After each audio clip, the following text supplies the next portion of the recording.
आप सभी का हार्दिक स्वागत है आपके अपने YouTube channel Kautilya classes Hajipur में। बीपीएससी के प्रीवियस ईयर्स क्वेश्चन एनालिसिस की सीरीज़ में हम 38वीं बीपीएससी पीटी के एग्जामिनेशन के प्रश्नों को एनालिसिस कर चुके हैं और साथ में 39वीं का एनालिसिस भी शुरू कर चुके हैं। कहने का मतलब है कि बीपीएससी की शुरुआत से जो एग्जामिनेशन हुए हैं और हाल फिलहाल में जो एग्ज़ाम हुए हैं उन सभी का एनालिसिस बहुत ज़रूरी होता है किसी भी एग्ज़ाम की तैयारी के लिए।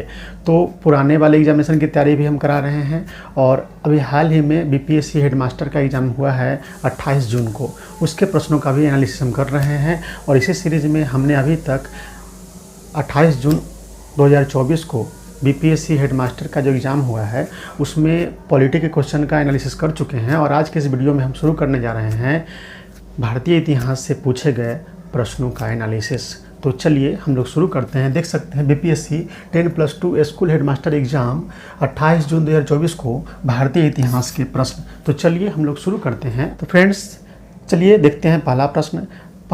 दूसरा प्रश्न इस तरह से जो सीरियल नंबर चलेगा इस वीडियो का सीरियल नंबर है, जबकि नीचे लाल रंग से जो लिखा हुआ है वह सेट डी के क्वेश्चन में जिस नंबर पे ये प्रश्न थे वही नंबर लिखा हुआ है। जैसे में क्वेश्चन नंबर 1 वीडियो में है, जबकि 12 नंबर प्रश्न में इस सेट डी में ये प्रश्न रहा था। तो भारतीय राष्ट्रीय कांग्रेस का द्वितीय अधिवेशन कहाँ पर हुआ था? भारतीय राष्ट्रीय कांग्रेस पार्टी का द्वितीय अधिवेशन कहाँ पर हुआ था? ऑप्शन है कलकत्ता, लाहौर, पूना, दिल्ली। उपयुक्त में से कोई नहीं, उपयुक्त में से एक से अधिक। तो फ्रेंड्स इसका सही उत्तर हो जाएगा कलकत्ता में इसका द्वितीय अधिवेशन हुआ था, जिसकी अध्यक्षता किए थे दादा भाई नौरोजी जी। और इस बैठक में, इस अधिवेशन में कुल 436 सदस्य उपस्थित थे। फ्रेंड्स भारतीय राष्ट्रीय कांग्रेस पार्टी की स्थापना 28 दिसंबर 1885 को हुई थी और इसका पहला अधिवेशन पूना में होना था, लेकिन पूना में प्लेग फैल जाने के कारण इसका पहला अधिवेशन मुंबई में हुआ था। और मुंबई के पहले अधिवेशन में कुल 72 लोग उपस्थित थे उस बैठक में, जबकि कलकत्ता के द्वितीय अधिवेशन में कुल 436 सदस्य भाग लिए थे। पहले अधिवेशन की अध्यक्षता WC बनर्जी ने किया था, जबकि इस दूसरे अधिवेशन की अध्यक्षता दादा भाई नौरोजी ने की थी। दादा भाई नौरोजी कांग्रेस पार्टी के प्रथम पार्षद अध्यक्ष थे और इन्होंने कुल 3 बार कांग्रेस पार्टी की अध्यक्षता की थी, 1886 में, 1893 में और 1906 ईस्वी में। तो इस तरीके से इस प्रश्न का उत्तर हो जाएगा कलकत्ता। फ्रेंड्स देखते हैं दूसरा प्रश्न, और सेट डी में ये 14वां प्रश्न था। तो निम्नलिखित में से किस वंश ने सबसे अधिक समय तक शासन किया? वर्धन वंश, मौर्य वंश, गुप्त वंश, कुषाण वंश। उपयुक्त में से कोई नहीं, उपयुक्त में से एक से अधिक। तो फ्रेंड्स इसका सही उत्तर हो जाएगा कुषाण वंश।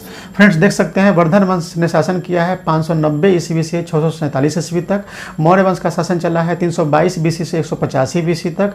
गुप्त वंश का शासन चला है 275 ईस्वी से 550 ईस्वी तक। और कुषाण वंश का शासन चला है 30 ईस्वी से 375 ईस्वी तक। इस तरह से इसका उत्तर हो जाएगा कुषाण वंश। फ्रेंड्स अब देखते हैं तीसरा प्रश्न। निम्नलिखित में से कौन सी जोड़ी सही नहीं है? स्वामी सहजानंद सरस्वती, ऑल इंडिया किसान सभा, पटना उच्च न्यायालय 1916 ईस्वी, शेर शाह सूरी समस्तीपुर में मकबरा, डॉक्टर राजेंद्र प्रसाद संविधान सभा के अध्यक्ष। उपयुक्त में से कोई नहीं, उपयुक्त में से एक से अधिक। तो फ्रेंड्स इसका सही उत्तर हो जाएगा शेर शाह सूरी समस्तीपुर में मकबरा। फ्रेंड्स स्वामी सहजानंद सरस्वती जुड़े हुए थे ऑल इंडिया किसान सभा से। पटना उच्च न्यायालय की स्थापना हुई थी 1916 ईस्वी में। शेर शाह सूरी का मकबरा सासाराम में है, अतः यह सही जोड़ी नहीं है। अतः इसका आंसर सी हो जाएगा। डॉक्टर राजेंद्र प्रसाद संविधान सभा के अध्यक्ष थे। इस तरीके से इसका सही उत्तर हो जाएगा सी, शेर शाह सूरी। और इनका मकबरा था सासाराम में, जबकि इस ऑप्शन में इनकी जोड़ी में दिए हुए है कि मकबरा इनका समस्तीपुर में था, जो गलत है। फ्रेंड्स अब देखते हैं आज के इस वीडियो का चौथा प्रश्न, जबकि सेट डी का 22वां प्रश्न। 8 अप्रैल 1929 को केंद्रीय असेंबली में बम फेंकने वाले कौन थे? ए में भगत सिंह एवं राजगुरु, बी में सरदार उद्यम सिंह एवं यशपाल, सी में भगत सिंह एवं बटुकेश्वर दत्त, डी में चंद्रशेखर आजाद एवं रासबिहारी बोस, ई में उपयुक्त में से कोई नहीं और उपयुक्त में से एक से अधिक। फ्रेंड्स इसका सही उत्तर हो जाएगा ऑप्शन सी, भगत सिंह एवं बटुकेश्वर दत्त। चलिए फ्रेंड्स अब देखते हैं आज का क्वेश्चन नंबर 5। निम्नलिखित में से सबसे पहले भारत आने वाला कौन था? ऑप्शन है ह्वेनसांग, फाहियान, मेगास्थनीज, ईत्सिंग। उपयुक्त में से कोई नहीं, उपयुक्त में से एक से अधिक। फ्रेंड्स इसका सही उत्तर हो जाएगा मेगास्थनीज। मेगास्थनीज मौर्य वंश के संस्थापक चंद्रगुप्त मौर्य के दरबार में भारत में आया था। फ्रेंड्स ये यूनानी राजा सेल्यूकस निकेटर का राजदूत था और इसने भारत में आकर यहाँ की व्यवस्था को देखकर यहाँ के बारे में एक किताब लिखी जिसका नाम इंडिका है। फ्रेंड्स मेगास्थनीज सेल्यूकस निकेटर का राजदूत था और इसने इसकी किताब लिखी है इंडिका। मेगास्थनीज द्वारा लिखित किताब है। चलिए, इत सिंह, फायान और ह्वेनसांग इनके बाद में आए हैं। ह्वेनसांग तो हर्षवर्धन के समय आए हैं, फायान चंद्रगुप्त द्वितीय विक्रमादित्य के समय आए हैं, और इत सिंह तो आया है चीनी यात्री एवं बौद्ध यात्री 675 ईस्वी में आया है। नालंदा विश्वविद्यालय में 10 वर्ष तक इसने रहने का कार्य किया है। तो इस तरीके से इसका सही उत्तर हो जाएगा मेगास्थनीज। मेगास्थनीज मौर्य वंश के संस्थापक चंद्रगुप्त मौर्य के दरबार में आया था। यह यूनानी राजा सेल्यूकस निकेटर का राजदूत था और यहाँ पर रहकर इसने एक किताब लिखी थी जिसका नाम इंडिका है। फ्रेंड्स, अब देखते हैं क्वेश्चन नंबर 6। 1940 ईस्वी में गठित अंतरिम सरकार में जगजीवन राम को कौन सा विभाग सौंपा गया था? रक्षा, कानून, वित्त, श्रम, उपयुक्त में से कोई नहीं, उपयुक्त में से एक से अधिक। फ्रेंड्स, इसका सही तो हो जाएगा श्रम मंत्रालय। श्रम मंत्रालय इनको सौंपा गया था। 1946 में अंतरिम सरकार का जब गठन हुआ था उसमें बाबू जगजीवन राम श्रम मंत्री बने थे और इनकी बेटी मीरा कुमार लोकसभा की प्रथम महिला अध्यक्ष बनी हैं। और अभी हाल फिलहाल में आप जानते हैं कि मीरा कुमार जी का बेटा लोकसभा चुनाव 2024 में चुनाव लड़ा है बिहार के किसी लोकसभा सीट पर। फ्रेंड्स, तो आप जान गए कि बाबू जगजीवन राम जो अंतरिम सरकार में श्रम मंत्री बने थे, उनकी बेटी मीरा कुमार लोकसभा की प्रथम महिला अध्यक्ष बनी है और इनका बेटा किस लोकसभा चुनाव से 24 में बिहार से लड़ा है, ये आप कमेंट करके बताइए और उनके बेटे का नाम क्या है। फ्रेंड्स, अब देखते हैं क्वेश्चन नंबर 7। ये क्वेश्चन उठाया गया है मध्यकालीन भारत के इतिहास से और दिल्ली सल्तनत से। दिल्ली सल्तनत में कुल 5 राजवंशों ने शासन किया: गुलाम वंश, खलजी वंश, तुगलक वंश, सैयद वंश और लोदी वंश। तो फ्रेंड्स, इनमें जो ऑप्शन दे रहा है उनमें गुलाम वंश का नाम नहीं है। तो ऑप्शन में जितने वंश हैं उनमें सबसे पहले जो शासन किया है वो है खलजी वंश। गुलाम वंश के जस्ट बाद खलजी वंश का शासन था, इसलिए उसका उत्तर हो जाएगा फ्रेंड्स, गुलाम वंश का नाम इस ऑप्शन में नहीं है। अतः गुलाम वंश के बाद खलजी वंश ने शासन किया है, इसलिए इस प्रश्न का उत्तर हो जाएगा बी, खलजी वंश। फ्रेंड्स, अब देखते हैं क्वेश्चन नंबर 8। निम्नलिखित में से कौन सा एक कथन सही है? शिवाजी के पिता का नाम शाहजी था, यह सही है। शिवाजी की मंत्री परिषद सप्तप्रधान कहलाती थी, यह गलत है। शिवाजी के संरक्षक का नाम दादोजी कोंडदेव था, यह सही है। शिवाजी की माता का नाम जीजाबाई था, यह सही है। तो फ्रेंड्स, इसका सही उत्तर हो जाएगा बी, ये सही नहीं है कथन, क्योंकि शिवाजी की मंत्री परिषद का नाम अष्टप्रधान था। इस तरह से इसका उत्तर हो जाएगा बी। अब देखते हैं क्वेश्चन नंबर फ्रेंड्स, अब देखते हैं क्वेश्चन नंबर 9। जैन धर्म के 23वें तीर्थंकर कौन थे? ऑप्शन ए है नेमिनाथ, वर्धमान महावीर, अरिष्ट नेमी, पार्श्वनाथ। उपयुक्त में से कोई नहीं, उपयुक्त में से एक से अधिक। फ्रेंड्स, इसका सही उत्तर हो जाएगा 23वें तीर्थंकर हैं पार्श्वनाथ, प्रथम तीर्थंकर हैं अरिष्ट नेमी, जबकि 24वें और अंतिम तीर्थंकर है वर्धमान महावीर। तो फ्रेंड्स, अब देखते हैं क्वेश्चन नंबर 10। मंगल पांडे ने मार्च 1857 ईस्वी में कहाँ विद्रोह किया? ऑप्शन है मेरठ, बी में लखनऊ, सी में झांसी, डी में बैरकपुर। उपयुक्त में से कोई नहीं, उपयुक्त में से एक से अधिक। फ्रेंड्स, इसका सही उत्तर हो जाएगा बैरकपुर। अब देखिए, बैरकपुर छावनी की 34वीं इन्फेंट्री के जवान थे मंगल पांडे जी, और ये यूपी के ज़िला गाजीपुर के थे। उस समय जो उनका घर था गाजीपुर जिला में पड़ता था, लेकिन अभी उनका घर पड़ता है बलिया ज़िला में यूपी के। ये इन्होंने कारतूस वाली घटना के विरोध में कारतूस के उपयोग करने से मतलब कि मना कर दिया था इन्होंने, और लेफ्टिनेंट बाग और लेफ्टिनेंट जनरल ह्यूसन की हत्या कर दी थी। और उस समय आपको बैरकपुर छावनी के कमांडिंग अफसर थे हैरसे थे। तो इस तरीके से लेफ्टिनेंट जनरल बाग और लेफ्टिनेंट जनरल ह्यूसन की हत्या के कारण इन्हें 8 अप्रैल 1857 ईस्वी को फांसी दी गई थी। फ्रेंड्स, अब देखते हैं इस वीडियो का क्वेश्चन नंबर 11 और सेट डी का क्वेश्चन नंबर 53। पाटलिपुत्र में कौन सी बौद्ध संगीति आयोजित की गई थी? ए में प्रथम, बी में चतुर्थ, सी में तृतीय, डी में द्वितीय।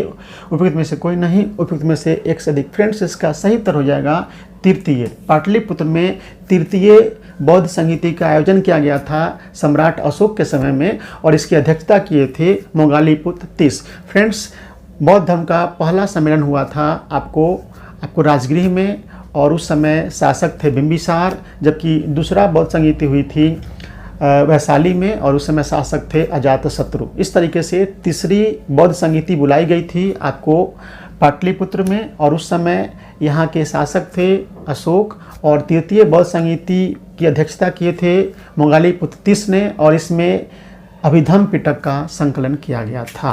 फ्रेंड्स, अब देखते हैं क्वेश्चन नंबर 12। सुभाष चंद्र बोस कितनी बार भारतीय राष्ट्रीय कांग्रेस के अध्यक्ष चुने गए?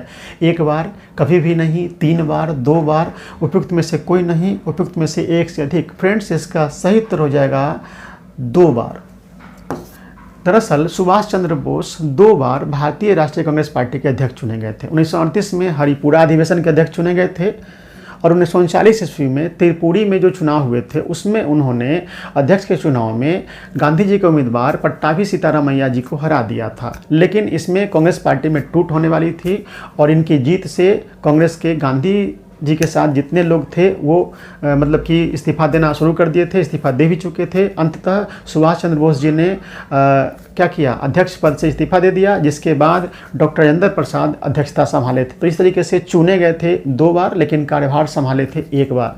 तो सुभाष चंद्र बोस जी, क्वेश्चन पूछा जा रहा है कि भारतीय राष्ट्रीय कांग्रेस पार्टी के अध्यक्ष कितनी बार चुने गए हैं, तो 2 बार, हरिपुरा अधिवेशन 1938 और त्रिपुरी अधिवेशन 1939 में। लेकिन 1939 ईस्वी में त्रिपुरी अधिवेशन में जो घटनाक्रम हुआ जिसके बाद उन्होंने इस्तीफा दे दिया था और इस्तीफा देकर के अपनी एक पार्टी बनाई थी, फॉरवर्ड ब्लॉक। इसके कार्यकाल में कलकत्ता, मद्रास तथा बम्बई विश्वविद्यालय स्थापित किए गए थे। Lord Curzon, lord William Bentinck, lord Elgin, lord Canning, उपयुक्त में से कोई नहीं, उपयुक्त में से एक से अधिक। फ्रेंड्स, 1854 में आया था वुड डिस्पैच और इस नीति में, इस डिस्पैच में कहा गया था कि भारत में विश्वविद्यालय स्थापित किए जाएंगे और इसी वुड डिस्पैच के निर्णय के अनुसार भारत में 3 विश्वविद्यालय 1857 में स्थापित किए गए थे और उस समय गवर्नर जनरल थे लॉर्ड कैनिंग। तो इस तरीके से इसका उत्तर हो जाएगा लॉर्ड कैनिंग। फ्रेंड्स, अब देखते हैं क्वेश्चन नंबर 14। निम्न में से कौन सी जोड़ी सही नहीं है? अनहैप्पी इंडिया, लाला लाजपत राय, ये सही है। Discovery of India, Jawaharlal Nehru, ये भी सही है। India wins freedom, Maulana Abul Kalam Azad, ये भी सही है।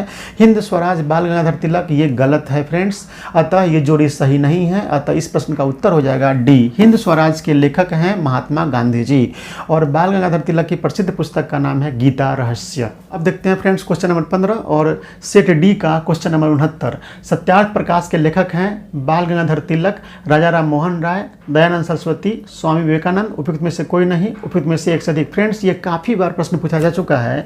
सत्यार्थ प्रकाश के लेखक थे स्वामी दयानंद सरस्वती, जिन्होंने आर्य समाज की स्थापना की थी। फ्रेंड्स, अब देखते हैं क्वेश्चन नंबर 16। सबसे पहले कौन सी घटना घटित हुई? असहयोग आंदोलन, काकोरी ट्रेन लूट, जालियांवाला बाग हत्याकांड, स्वराज पार्टी की स्थापना, उपयुक्त में से कोई नहीं, उपयुक्त में से एक से अधिक। फ्रेंड्स, ये 1920 की घटना है। असहयोग आंदोलन शुरू हुआ था आंदोलन अगस्त 1920 में। काकोरी ट्रेन लूट 1925 की घटना है, जबकि जालियांवाला बाग हत्याकांड 13 अप्रैल 1919 की घटना है और स्वराज पार्टी की स्थापना हुई थी 1923 ईस्वी में। इस तरीके से सबसे पहली जो घटना हुई है वो हो जाएगी जालियांवाला बाग हत्याकांड। ये घटना 13 अप्रैल 1919 ईस्वी को हुई थी, जबकि असहयोग आंदोलन अगस्त 1920 में शुरू हुआ था। काकोरी ट्रेन लूट तो 1925 की घटना है और स्वराज पार्टी की स्थापना 1923 जनवरी की है। देखते हैं 17वां प्रश्न। 1922 ईस्वी में चित्तरंजन दास की अध्यक्षता में भारतीय राष्ट्रीय कांग्रेस का अधिवेशन कहाँ पर हुआ था? ऑप्शन है भागलपुर, पूर्णिया, गया, छपरा, उपयुक्त में से कोई नहीं, उपयुक्त में से एक से अधिक। फ्रेंड्स, इसका सही उत्तर हो जाएगा गया। फ्रेंड्स, 1922 ईस्वी में बिहार में कांग्रेस पार्टी के जो अधिवेशन हुए थे वो गया में हुए थे और इसके अध्यक्ष थे चित्तरंजन दास जी। फ्रेंड्स, बिहार में कुल 3 अधिवेशन हुए थे। 1912 में बांकीपुर पटना में, जिसकी अध्यक्षता किए थे आर एन माधोलकर जी। 1922 में गया में, जिसकी अध्यक्षता किए थे आपको चित्तरंजन दास जी। और 1940 में रामगढ़ में, जो आजकल झारखंड में चला गया है, उसकी अध्यक्षता किए थे अबुल कलाम आज़ाद जी। इस तरीके से हम कह सकते हैं कि वर्तमान बिहार में कुल 2 अधिवेशन हुए थे और अविभाजित बिहार, जिसमें झारखंड भी था, तो कुल 3 अधिवेशन हुए थे। फ्रेंड्स, अब देखते हैं क्वेश्चन नंबर 18 और सेट डी का 81। बंगाल में भूमि राजस्व का अस्थायी बंदोबस्त किसके द्वारा किया गया? ए में Lord Wellesley, Warren Hastings, Lord Clive, Lord Cornwallis, उपयुक्त में से कोई नहीं, उपयुक्त में से एक से अधिक। फ्रेंड्स, इसका सही उत्तर हो जाएगा लॉर्ड कॉर्नवालिस। फ्रेंड्स, 1790 ईस्वी में लॉर्ड कॉर्नवालिस ने 10 वर्षीय भू राजस्व व्यवस्था स्थापित की थी, लेकिन इसके 3 साल बाद में ही लॉर्ड कॉर्नवालिस ने अस्थायी बंदोबस्त किया। और ये अस्थायी बंदोबस्त किसके साथ किया गया था? 1793 में लॉर्ड कॉर्नवालिस ने अस्थायी बंदोबस्त व्यवस्था लागू की गई थी और ये किया गया था जमींदारों के साथ, यानी जमींदारों को ज़मीन का मालिक माना गया था और उन्हीं से राजस्व वसूलते थे अंग्रेज। ठीक है, तो इस तरीके से 1793 ईस्वी में अस्थायी बंदोबस्त लागू किया गया था। फ्रेंड्स, आज के इस वीडियो का भारतीय इतिहास का 19वां प्रश्न देखते हैं और ये सेट डी का क्वेश्चन नंबर है 86। फरवरी 1946 ईस्वी में नौसेना का विद्रोह कहाँ से प्रारंभ हुआ था? ऑप्शन है बम्बई, कलकत्ता, विशाखापट्टनम, कराची, उपयुक्त में से कोई नहीं, उपयुक्त में से एक से अधिक। फ्रेंड्स, इसका सही उत्तर हो जाएगा बम्बई। फ्रेंड्स, सुभाष चंद्र बोस के आज़ाद हिंद फौज और भारत छोड़ो आंदोलन से प्रभावित होकर के मुंबई के रॉयल नेवी के जवान अधिकारी जो गैर कमीशन्ड अधिकारी थे, उन्होंने विद्रोह छेड़ दिया था। आज़ाद हिंद फौज तथा भारत छोड़ो आंदोलन की घटनाओं द्वारा प्रभावित होकर 18 फरवरी 1940 ईस्वी को रॉयल इंडियन नेवी के गैर कमीशन्ड अधिकारियों एवं सैनिकों ने, जिन्हें रेटिग्स कहा जाता था, रेटिग्स कहा जाता था, ने नस्लीय भेदभाव तथा खराब भोजन के खिलाफ विद्रोह शुरू कर दिया था। और यह विद्रोह हुआ था HMIS तलवार पोत पर, जो प्रशिक्षण पोत था, और इसके नेतृत्वकर्ता थे MS खान जी। तो इस तरीके से BPSC हेडमास्टर एग्जामिनेशन 2024 में भारत के इतिहास से पूछे गए प्रश्नों का एनालिसिस हमने कर लिया है। अगले वीडियो में हम लेकर आएंगे भूगोल, अर्थव्यवस्था, सामान्य विज्ञान, करंट अफेयर्स, इन सभी विषयों के प्रश्न को लेकर आएंगे और डिटेल एनालिसिस करेंगे। फ्रेंड्स, किसी भी एग्जामिनेशन की तैयारी के लिए प्रीवियस ईयर्स का काफ़ी महत्व होता है। पिछले वर्षों के प्रश्न पत्र को देख लेने से एक ट्रेंड पता चल जाता है कि प्रश्न कहाँ से और किस तरह से पूछे जाते हैं। तो इसी कड़ी में हमने शुरुआत से शुरू किया है, जैसे 38वीं 39वीं का भी एनालिसिस कर रहे हैं, और इधर हाल में जो एग्ज़ाम होते जाएंगे BPSC के, उसके भी एनालिसिस कर रहे हैं, जो आप देख ही रहे हैं। फ्रेंड्स, अगर हमारा प्रयास अच्छा लगता है तो इस वीडियो को लाइक कर दें, और जिन लोगों ने अब तक चैनल सब्सक्राइब नहीं किया है वो सब्सक्राइब कर दें, और हो सके तो अपने परिचितों, अपने शुभचिंतकों और अपने लोगों के पास, अपने दोस्तों के पास इसे शेयर कर दें, ताकि वो भी व्यवस्थित तरीके से अध्ययन करने का सिलसिला शुरू कर सके। बहुत बहुत धन्यवाद। मिलते हैं नेक्स्ट वीडियो में।